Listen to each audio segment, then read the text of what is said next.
In this tutorial, I will show you how to manage scenarios in Contextal Console. As explained in the previous episode, the scenarios are compact threat detection programs written in our ContexQL language. For simplicity, in our tutorial, we've narrowed it down to just a few scenarios. Scenarios can be filtered based on action type.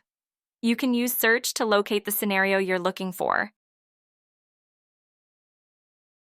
You can sort however you like. To preview a scenario, click the eye icon to view all its data, including the ContexQL query.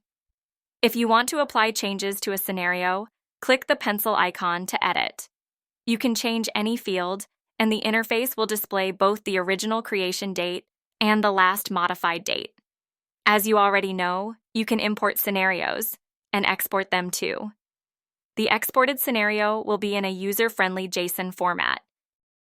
Need to build a new scenario from an existing one? Use the copy option, especially handy if you're creating scenarios manually.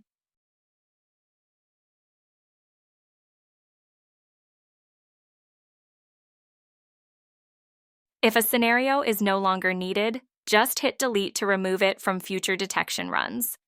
Both console administrators and any user granted the proper permissions can manage scenarios.